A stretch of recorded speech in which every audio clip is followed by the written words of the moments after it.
Hello, welcome to Jason the Old Millennial. My name is Jason, speaking to you here in my basement in the great state of Kansas. And in today's video, I guess it's the day after July 4th.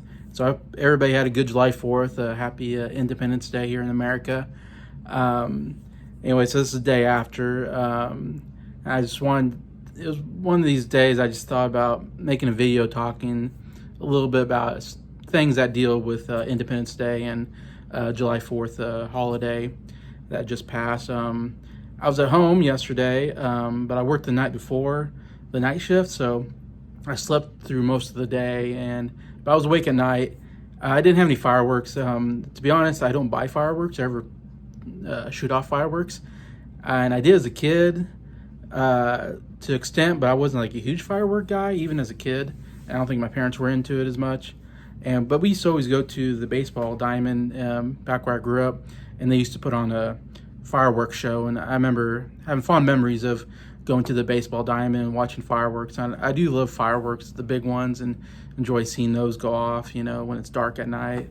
Definitely a fun time, getting together with family and stuff like that. I didn't get together exactly with family the other day because I had to sleep during the day. My wife's sister came up, and her family came up from Colorado, but I was sleeping, so I didn't get to spend time with the family, unfortunately. But I will say, at nighttime, of course, fireworks were going off, and this is the first time we've had July 4th at the house that we currently live in.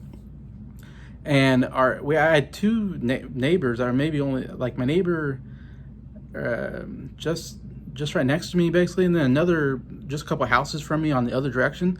They both had like these huge fireworks. I mean, like the really big ones that went, you know, and very colorful and big and really, really loud.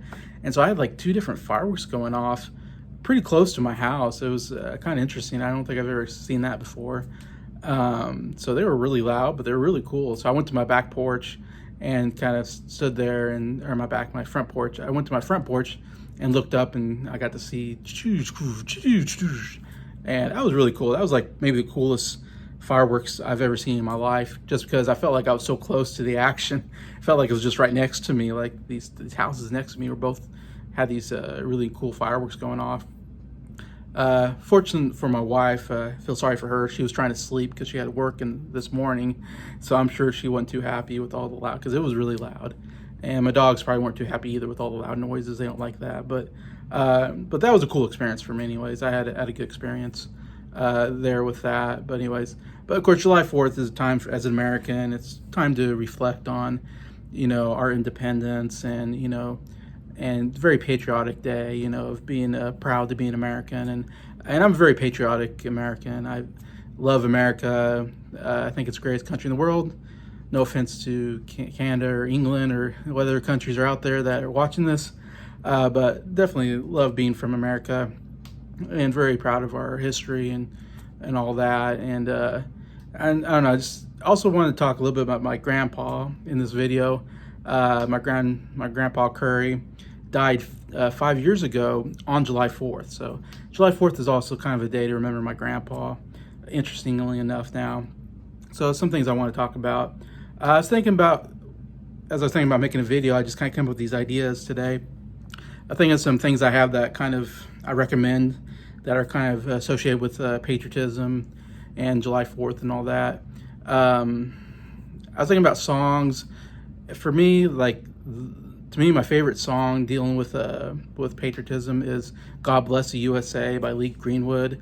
Really great song about being an American, and, you know, the chorus is, "I'm proud to be an American, but at least I know I'm free." And something about the guys that died that, you know, gave that right to me, and I gladly stand up and say today that I love this land. God bless the USA. Anyways, I'm kind of trying to remember the lyrics, but couldn't be any better lyrics for a song for July 4th. Anyway, so that's my go-to kind of July 4th song. And also I think about that during September 11th also, because to me September 11th is kind of a very patriotic day that you think about what happened, you know, here in America. I actually saw Lee Greenwood sing that song live when I was like 8 years old or something, 9 years old. my family would always go to Branson, Missouri on vacation. That was like our go-to spot. Go to Silver Dollar City, and I want to say maybe back in '91 or something like that. George Bush was the president of the United States, and he was speaking at Silver Dollar City in that area in Branson. And we were going to Branson anyways to go on vacation, and so we went to go see George Bush speak because he was campaigning, for re-election, and so he was giving a speech or whatever. And so we got there and got to hear George Bush speak, and Lee Greenwood was there, and he sang "God Bless USA" live before the president came. Anyways, and I don't have I kind of have memories of that. Because I was young. Of course, I wasn't into politics yet because I was a little too young to really understand. I knew George Bush was president, and that's about all I really knew. But I didn't know much about politics. But I knew the song that Lee Greenwood was singing, "God Bless USA." Was from early age, that was a favorite song of mine. I loved that song so much. Anyway, so that was really cool even to hear him sing. Though I remember it was really crowded. It was a huge crowd, and we were way back. I mean, we couldn't, the president came on, and I don't know, I guess we could hear him. I don't remember much because I was too young to really pay attention, but my feeling was he was so far away I could barely see George Bush on the stage from what I remember, or Lee Greenwood. But I remember, the Air Force One or something, whatever, came down and landed, and George Bush came out and spoke or whatever. I mean, it's still kind of a cool experience anyways, but yeah, I love that song. I was trying to think of some other patriotic songs I enjoy. I was thinking about Independence Day by Martina McBride, which she's from Kansas, so always enjoy hearing her sing. She's a country music star, which I'm not into country music, but I like the fact that Martina McBride's from Kansas, and that's a really good song. The other song I think about is American Soldier by Toby Keith. Really great patriotic song about the American soldier and what they go through. Anyways, I'm sure there's more that I just don't think about, but those are some songs I love to listen to. I was thinking about I have a lot of books that I was thinking that I love to read. I love history, so I love reading. I love American history especially, so I have a lot of books on American history and stuff. So I thought I'd recommend some books that I enjoy. It kind of ties in with it. First book I got is America at War. Concise histories of U.S. military conflicts from Lexington to Afghanistan. And you see all the war generals there. But it's just a good book to read about. It covers every single war that the United States have been involved with, starting from American Revolutionary War to the war in Afghanistan. Anyways, and the author is a kind of a military historian. Anyways, that's just an interesting book if you want to know about military history, the United States. I enjoyed. Current book I'm actually reading right now, as you can see, I have my bookmark up here, is Thomas Jefferson, The Art of Power by John Meacham. Of course, Thomas Jefferson wrote the Declaration of Independence, which is the most, next to the Constitution, the most important document in America, that we had to learn as kids, and read, We the People, it's a very famous document that he wrote, declaring that we were going to break off from the British Empire and have our own country, So anyway, so this is a biography on Thomas Jefferson, and from what I've read and reviewed or researched, this was like the #1 biography on him. So I'm currently reading that right now. Good book on him. Very interesting president. I mean, I think maybe the smartest president we ever had. The guy was a genius, from an early age. And not only a politician, but also designed his own home. He invented a lot of things. He was, did so many interesting things. In fact, I was going to say, I went to, 3-4 years ago, went to Monticello and got to see Thomas Jefferson's house there, Monticello in Virginia. This is a guidebook thing that I bought there when I went there. And it kind of goes through all the stuff that's in the house. Anyways, it's really cool. Really recommend going to Monticello and seeing Thomas Jefferson's house. I think it's one of my favorite places that I've gone to. If you count it as like a museum kind of place, I love going to museums. So counting this as like historical, I guess, house, whatever. This is probably my favorite place that I've been to. Really cool tour. The tour guy was great. And learning a lot about Thomas Jefferson was very interesting, and he has a very impressive house with a lot of impressive library, and loved to read, and you can see some of the inventions that he invented, and it's just very technologically ahead of its time, basically, when he was there. Anyway, so it's a very interesting place. Another president I had to put on the list is this George Washington biography called The Life by Ron Chernow. Pretty big book on George Washington, but maybe probably the best book on George Washington from my research. I read this some years ago, and Ron Chernow is one of the best historical biographers I think out there, and he's written some other presidential biographies that I'd like to get to someday. But anyways, excellent book on George Washington, the very first president of the United States, father of the country, he's called. Anyways, considered to be the best president also by many. I also went to Mount Vernon, another place I went to in Virginia when I went to Monticello. Got to see where George Washington lived, this house here, and his plantation area. Anyways, it was very another must go to, I think, if you're in Virginia and you go to Washington, D.C. or something like that. It's not too far from that area. Anyway, so another really cool tour, seeing what it looked like, when Washington was there. Anyway, so must have. I love presidents. I'm a huge president, like buff. Anyways, and so I had to recommend a president book, and this is on all the presidents up to Donald Trump, as you can see. It's called The President Fact Book. And there's a lot of books on presidents, but I really enjoyed this. It covers all the presidents, and of course has pictures and has documents, and kind of goes through the whole life and goes through their campaigns and what they did as president, what they did after president. Really good book just to learn about every single president there was in the United States. And one of the interesting things is they have a lot of documents, like their farewell addresses. A lot of their farewell addresses, the whole thing is in here, so you can actually read their whole address at the end when they are leaving office. Everybody gives a farewell address. Anyways, George Washington being the most famous one, except for maybe Abraham Lincoln, someone like that who was assassinated, didn't get to give one, but it has like his Gettysburg Address in there.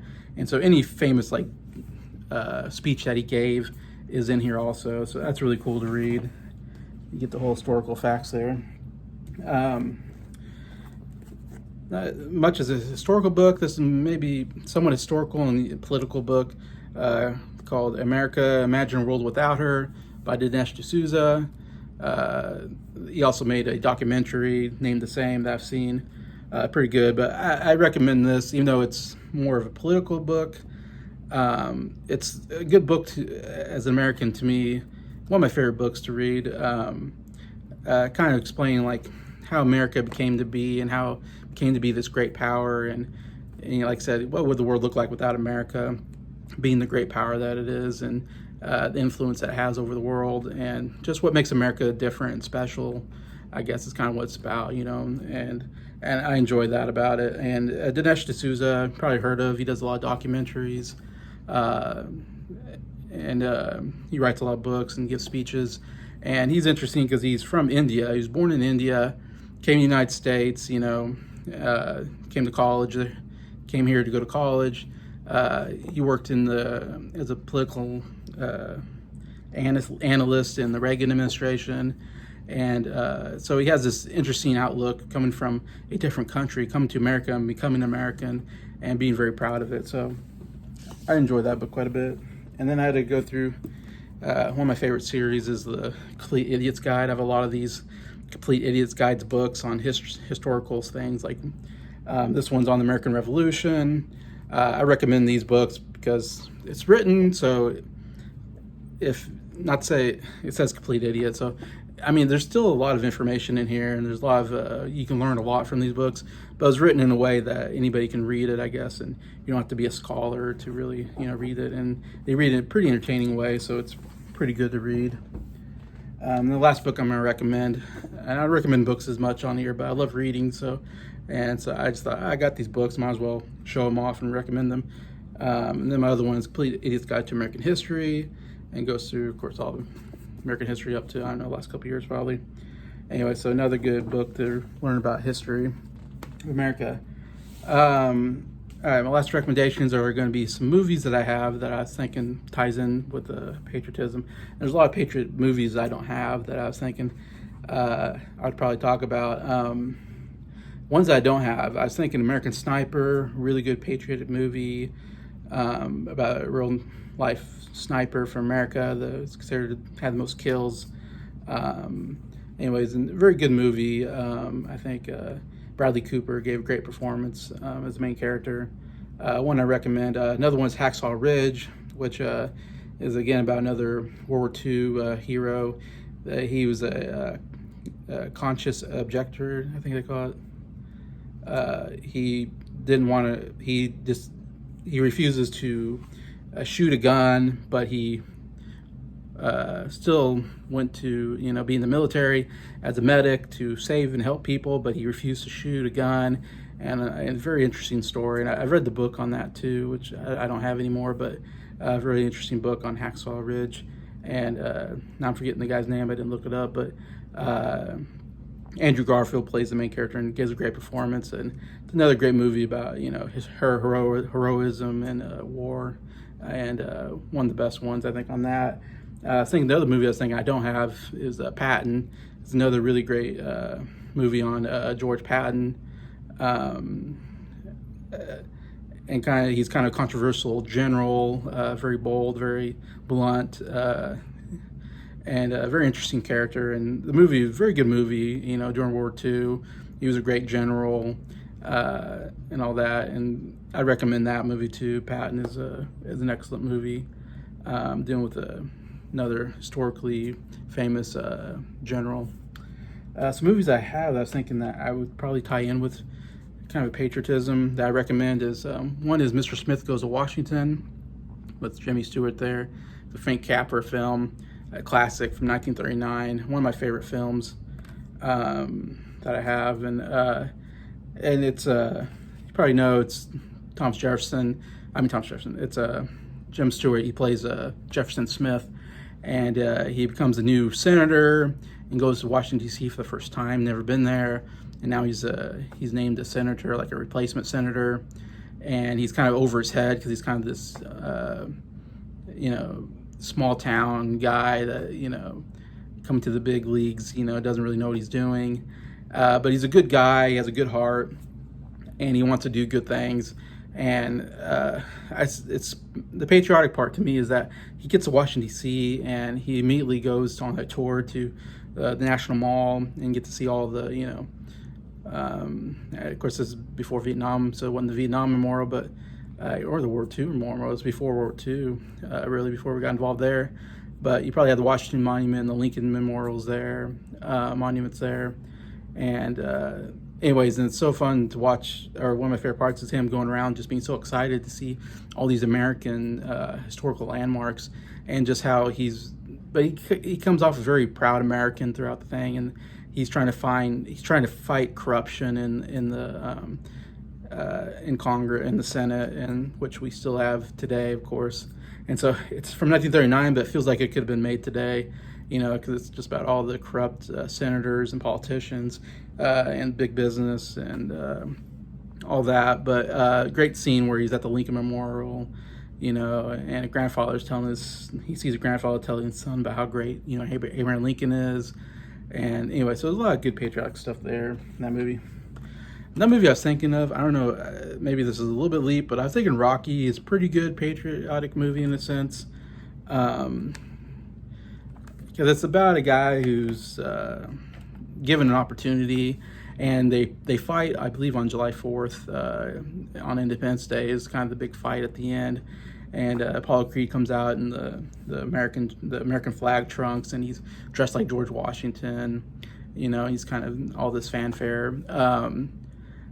But it's about a movie about, in America, everybody has an opportunity. If you work hard, you can be successful, and you just, and all that. So it kind of has that American ideal to me that I like about the movie. Is this guy is kind of out of his league with Apollo Creed, and he's kind of this, underdog character, but he works hard, he's given an opportunity, and he does a lot with that anyway. So it kind of makes me feel some patriotism there. My favorite movie that I have that deals with it is a movie called Sergeant York. There with Gary Cooper, but I believe made in 1941. Huge movie at the time. Gary Cooper wins Best Actor for the movie. Really great movie. I love this. It's about a real life World War I hero named Alvin York, who was a conscientious objector, but he got drafted and he couldn't get out of it, so he ended up going to war even though he didn't want to shoot anybody. But he ends up capturing like over 100 prisoners during when he was fighting. Anyways, and so it was, I don't know if there's some kind of record, but it's probably like the record for most soldiers caught by one person. But he was able to get over 100 of these soldiers to surrender basically just to him. Anyway, so it's based on a true story of a real guy, and so there's a lot of cool patriotism there of him fighting for the country, even though, and he decides he does shoot and kill some people, even though he didn't want to, but he realized that he had to save lives. He actually if he didn't do that, those soldiers would have killed his guys, his soldiers, and so he knew that he had to kill them because they were going to kill more of his guys because they had like the Gatling, or not Gatling, I don't know, maybe Gatling guns, but they had the machine guns, whatever, and so he knew that they were going to kill a lot more people if he didn't kill them anyway. So it's an interesting moral aspect to it that I really like, and he's also becomes a Christian in the movie, which I really like, and there's some great scenes there of him converting to Christianity and all that, and fighting in World War I. Anyway, so a really excellent movie. I can't recommend it anymore. Sergeant York, you gotta watch that movie. Anyway, so those are my recommendations. And I just want to end this video talking about my grandpa, because I said he died on July 4th, 2017. It's interesting, when you have someone die on a really famous day like July 4th, it's easy to remember the day that they passed away, because I can always remember it every time we get to July 4th. It's like, oh yeah, Grandpa, he passed away on this day 5 years ago, and obviously a day very sad, but a good day to think about, his life and, how much I miss him and all that. And my Grandpa Curry, I call him, is on my mom's side of the family. He was born in 1929 in Pratt, Kansas. His dad was a barber. After high school, he also became a barber, just like his dad, kind of took that business. When he was in the early 20s, he was drafted into the Korean War. So he went over and fought in the Korean War and came back and used the money to go to college and got a degree in teaching. Anyways, and ended up being a teacher for a long time in the Wichita School District. Funny thing about it, he taught at a school called Wichita West, and my dad went to Wichita West. My mom went to Wichita North, but my grandpa taught at Wichita West, so my dad actually had my grandpa as a teacher. I want to say he taught like shop or something like that, and I think he also taught history is another class he would teach. But I think my dad had him, but I know my dad had him in a class anyways. And so my dad met his future father-in-law before he ever met my mom, anyways, while he was in high school. So that's kind of interesting that they met there. And I show a little bit picture of him. You can see that. That's my Grandpa Curry. That's me, little kid. It's my older sister. This is his second wife. His first wife, my grandma, died before I was born, so I never met my grandma. But he got married shortly after, and now I'm forgetting her name, which is weird because I've known her my whole life. But they were married until he passed away. Anyway, but that's just to give you an example of what he looked like. But yeah, I knew him since I was a kid. Of course, grew up going to his house for like Christmas and stuff. And when I got older, one of the things we really bonded with was I loved history, and so I loved talking about history with him because he knew a lot about history, and he was a really smart guy. And so a lot of times we sit and talk, and we talk about history stuff. Also, I loved old movies, and he liked old movies, of course, because he grew up in those what I would call old movies. He grew up in the 30s and 40s, and so we talk about movies from that era that he went and saw. and I watch a lot of those movies. He introduced me to some movies that I really like. One is Yankee Doodle Dandy, which is another good patriotic movie, made, I want to say, in the 1943 era, somewhere around there, 1942 maybe.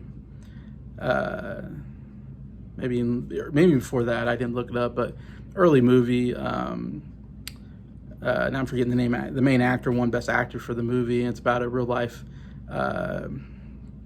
songwriter, George Cohen, and wrote a lot of patriotic songs anyways, and it's a very patriotic movie about his biography on his life, but it's a good, and it has a lot of music and dance numbers, and I recommend it. It's a very good musical movie. Anyways, I remember watching that at his house and really enjoying that movie. Definitely is one I'd recommend. Another movie, a couple movie series I remember watching that he loved, and he shared that with me, was a movie series called The Thin Man, which was this detective and his wife named Nick and Nora were their names.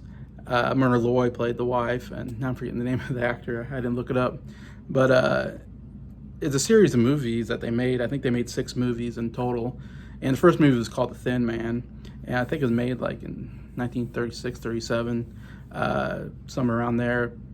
It's a 1930s movie. It was nominated for Best Picture and Best Actor, and it was a huge box office movie, so they kept making more of these movies because they did really well and very fan favorites.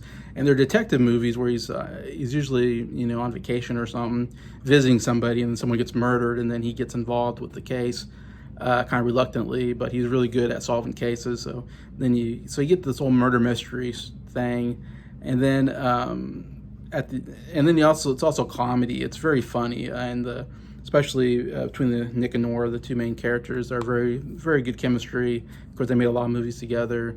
They're really good together. Anyways, but I like that whole series, the Thin Man series, especially the 5th movie, The Thin Man Comes Home, I believe it's called, is my favorite out of the series. But there's the Thin Man, and they all have kind of Thin Man in the name. It's like After the Thin Man, Shadow of a Thin Man, I believe, and some other ones like that. But I recommend that series, the Thin Man series, from the 1930s up until the 1940s. Movie series. Another movie series I really like, that I was introduced by my grandpa, was the Road 2 movies, I call it, with Bob Hope and Bing Crosby. And they made all these, again, they made at least probably 6 movies again, where they play these 2 characters who are always traveling somewhere. So it's always called like Road to Singapore, I think is the first movie. But there's a Road to Bali, Road to Morocco, Road to Hong Kong, I think it was the last one. Anyways, so they made a series movie where it's basically the same plot almost, that they're like these 2 con men that they're swindling someone out of money. They get ran out of town, so they jump on a train or a boat and to wherever, and then wherever they travel to, that's where they're going to, the road to whatever, and then they get involved in something there, and their lives are always in danger. And very funny, of course. Bob Hope's absolutely hilarious, and Bing Crosby's kind of plays the ladies' man, and of course a lot of singing in it because you got Bing Crosby there. So it's kind of a musical comedy group of movies that they made together, and they're very famous and very popular at the time. Again, probably started in the 1940s probably, and I think the last one was in the 1960s. So spans that era of movies, and there's a lot of fourth wall breaking, a lot of looking at the camera and stuff like that I really love. That kind of humor. Bob Hope especially really great at that. And Dorothy Lamour was the actress that kept coming in and was like the love interest. There was like this love triangle between the 3 of them. And Bing Crosby always came away with Dorothy Lamour or whatever girl was in there. And that was the whole joke, because Bob Hope never got the girl at the end. It was always Bing Crosby, and Bob Hope was always, frustrated at the end. And Bob Hope has so many great lines in there. And the best one is Road to Morocco, is the funniest of the group of movies. I definitely would recommend that one. Some of the other ones aren't as funny, and they're a little outdated, I would say. But Road to Morocco, I think, is a very classic comedy. Anyways, and I think Road to Bali is pretty good too. That's the only one that's colored. All the other ones are in black and white. So if I had to recommend two of them, it'd be Road to Morocco and Road to Bali. I think are ones that would be worth checking out of that series anyway. So, but I love that he introduced me to some of those old movies that I still enjoy today, and I think about him when I watch those movies especially. Anyways, I know I said about my grandpa. He was the funniest guy like I've ever met. He was absolutely hilarious. He had so many jokes ready. I mean, and he'd hit you with 10 jokes in a row, usually puns. I mean, there usually were like these pun jokes, but he had such great comedic timing. I mean, he could have been a stand-up comedian, and he had so much material evidently over the years that he must have just memorized, and he was so good at coming up with it right on the spot. Very witty, and just made me laugh so much. And one of the joys was, getting to sit and talk to him, and he was a great storyteller. He told so many great stories. And so when you're around Grandpa, and it's like, and kind of the same way with, he had a son, Mark, who became a stand-up comedian, in fact, and also his other son, Kevin, of course, and there's my mom. But my Uncle Kevin also was very funny. Mark and Kevin are both really funny guys. And so it's one of these things, when you're around them, you don't need to talk. They'll do all the talking, and they'll be hilarious, and they'll tell the best stories you ever heard. And so it's fun just being around them and just marveling in what they're saying. But definitely my grandpa was that guy. Loved talking to him and all that. He died at age 89. Unfortunately, he was suffering from Alzheimer's towards the end of his life, and so wasn't in great health. He died it was about 11 months after I got married. So unfortunately he couldn't come to the wedding because of his health problems. So, that was too bad. I'd love to have him at the wedding, but it's one of those things, couldn't be at the wedding. But I did see and visit him before he passed away. And though he had Alzheimer's, he was still a funny guy. I remember we still had conversations, and he was still that funny guy that I always remember anyways. So I have that memory of that. Just tell a couple stories about him that I have in my memories. One was, of course, long after he retired, and my Uncle Kevin used to take him and his wife to different countries. He used to travel a lot, and my uncle would take them to Europe, and they'd go on these, all these vacations there, or whatever, these trips. And I think they went to Paris, France, if I remember right. And they took a trip there to France. And after they came back, I was on the phone. I always, was talking to Grandpa on the phone, and after stuff like this. And I remember talking to him on the phone, and he was telling me, yeah, he was in Paris, I think, and he went up the Eiffel Tower, and all this. And he told me, oh, then I went to this famous restaurant, and he's talking about, yeah, I went to this really famous restaurant there that they have at Paris or whatever, and I'm listening, going, oh yeah, like I'm thinking, yeah, of course they have like a lot of famous restaurants in France. It's famous for their the restaurant, fancy restaurants, French cooking. It's very famous. So I'm like, oh, he went to this like really famous, fancy, expensive restaurant in Paris, So I'm like, oh, that's cool. Like, and I'm waiting for him to tell me, like, oh, what restaurant did he go to, and what was it like? Anyways, and then of course he leads me on, and then he reveals that the restaurant he went to was McDonald's. That was the famous restaurant he went to. And it's like, oh man, I laughed so hard. It got me so good, because I was not expecting that, which I should, because it's like, this is Grandpa. That's what he does. He makes jokes. And I was waiting for it, and then he told me that. I was like, oh man, you got me, Grandpa. I wasn't expecting you to say McDonald's was the famous restaurant you went to afterwards. And I thought he's right. McDonald's is famous. I mean, it's everywhere. It's in every single country. So he's not wrong. It was a famous restaurant, but it was just, I knew he was purposely leading me on so he can hit me with that joke. Anyways, so I thought that was great. The other joke I always think about, joke that he made me laugh so hard. And a little background about myself is my second year in college, I went to Kansas State University in Manhattan, Kansas. And I went there for only a year. And then after that, I transferred over to Wichita State University, where I eventually graduated. And the reasons for that is so I can live at home and go to school, because I was living in the dorms in K-State, and they're expensive. And I was working part-time and going to school full-time, and I could not afford the dorm rooms. I had asked my parents for money to to pay it off. And so I left, come back home so I can live at home. I don't have to pay rent or anything, and I could drive to school. And that's the reason why there. But anyway, so I was at K-State, and I was having a really kind of troubled time. My freshman year, I went to a Christian college in Omaha, Nebraska called Grace University, which doesn't even exist anymore. The school, I guess, didn't have enough funding, and so they don't have a college there anymore, but it used to be a Christian college there. And it was a small, because it's a private college, it was very expensive, of course, and it was very small. I bet there was like less than 1,000 kids or students in the whole school, and we lived in dorms, and wasn't not a lot of dorm rooms, and the campus was very small. It was easy to walk around to your classes. All your classes were only like 2 or 3 buildings. Anyway, so my first year, I experienced very small, which I liked a lot. Anyways, and then I transferred over to K-State, and Kansas State, to me, was a big campus. I don't know how it compares to the biggest campus, but as far as Kansas goes, it's one of the probably bigger campuses, that we have here. And so it's a campus where you have to drive, you almost have to drive to your classes. They're far enough away. But I didn't have a car, so I had to walk everywhere. But and I was in the dorms, and we were in this, I was like on the 5th floor of this huge dormitory, and there was like 5 or 6 dorms there, and I'm sure there's hundreds of kids in each dorm, Anyway, so I was around a lot more people than I was used to, and I came from a small town, so it was definitely kind of culture shock, and I kind of struggled, really honestly. I struggled at Kansas State University. I'd go to my classes, and you'd be in this class with like 100 kids, and it was kind of hard for me to learn that way, I think.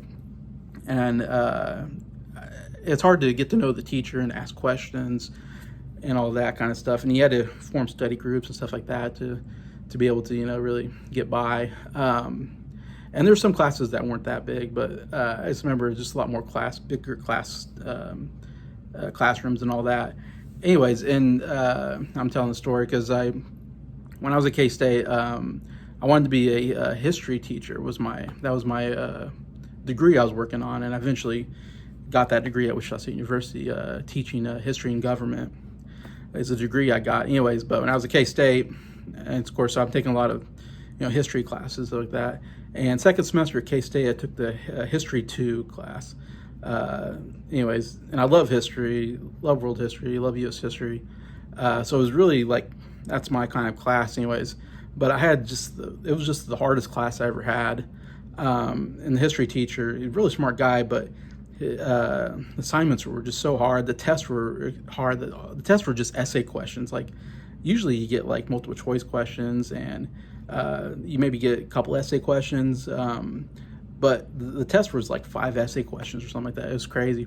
I've never seen tests like that before in college, but they were really hard. I mean, and it's so hard to study. Like you try to study, and then I get to those tests, and I was like, I had no idea what to write on those things. And our papers were really hard too. I just remember it was just the hardest class I've ever been through. And I love history, and I was reading the books, and I was trying to follow along, but man, I just not good at writing papers and doing essays, I think, and so it was just a really tough class. Anyways, I ended up getting an F in the class. The only time I ever got an F in high school or college was that class, World History 2 at K-State. And I can't believe I thought I'd probably get an F because I just was doing terrible. And it was very disconcerting or discouraging because I love history and I want to be a history teacher, and here I'm flunking world history class. So it's like, and then you start questioning yourself, like maybe I'm not made out to be a history teacher. I mean, I can't even pass history, and that's the class I should be passing. If any class should be the history class, so that's my expertise is in history. And it was, so it was very dark kind of days for me after that. And of course, like I said, I ended up going to Wichita State University. I transferred out, and my grades weren't great at K-State. Overall, it was my worst GPA I ever had that year, and I was doing bad in some other classes, but that was the only time I ever got an F in a class. And I was just, not sure what to do with my life, it seemed like. But I ended up transferring to Wichita State University. I took the exact same class, World History 2, exact same textbook. I remember I had the exact same textbook, and I got an A in the class when I was at Wichita State. So I don't know, it was one of those things where K-State, I don't know, it's just the classes were terrible and the professors weren't very good. Maybe, I don't know, and Wichita State was just a lot easier for me. Anyways, and I got A's and B's in most of my classes that I took. So I don't know, it was just one of those things where the teacher was just too hard for me. I couldn't do it. Anyway, so I ended up doing better after all. But anyways, but at that time period, after I got the F, you know, and I was very disconcerted about that, I was talking to my grandpa on the phone, and I think maybe my mom maybe talked to him and told him that you know, I was kind of down and I got an F in history, you know, and I was a history teacher. I was supposed to be a history teacher, and, you know, and all this stuff. And so I was talking to him on the phone, and I was talking about, you know, that, and I told him, you know, yeah, I'm real, you know, kind of depressed about, you know, I got an F in history, you know, and, you know, I couldn't believe it, you know, kind of not shocked maybe, but it was just, you know, something that really disconcerted me. And so I was talking to my grandpa about the fact that I did that. And then he said to me, well, Jason, you always wanted to go down in history, but just not in this way. And oh my gosh, that made me laugh so hard. I was not expecting that. I thought that was really, you know, again, grandpa just coming up with these funny things on top of his mind as far as I can see. And it really made me feel better when he said that, because you know, it made me laugh, and, you know, it was great. I really think about that, about, you know, grandpa being able to come up with that line. You always wanted to go down in history. And I was like, yeah, you're right. I went down in history, just in a really bad way. It went down on my grades anyways. But yeah, so those are two stories I think about my grandpa anyways. And just, yeah, really miss him on these days, July, you know, 4th days anyway. So really thinking about him these days, and really wanted to do this video in his memory anyways, and be patriot to the United States and proud to be American and all that. So that was my idea for this video. And so thank you if you watch this, hearing me talk and tell stories. I really appreciate you. And anybody that watches the video, anybody that liked the video, feel free to comment on patriotic things, movies and music and all that you can think of that I didn't think of, and recommendations there. I'd love to hear that. And if you're from Canada or England, I wouldn't mind hearing if there's anything patriotic to your country that you like. Love to hear that anyway. So yeah, comment on there, and I'd love to read them and talk to you guys. And just thank you, and thank you to all to the subscribers for supporting the channel. I did a contest recently, and I'm getting some new subscribers, which is really great. I really love that. Thanks a lot to Rich Strickler doing a video recently on my contest of 4 questions about high school, but you should watch that video there that I have. My last video talked about the contest I'm trying to do to get to 100 subscribers. And so yeah, thank you to everybody that's enters that contest. I really appreciate that and all the support. So thank you, and have a good day.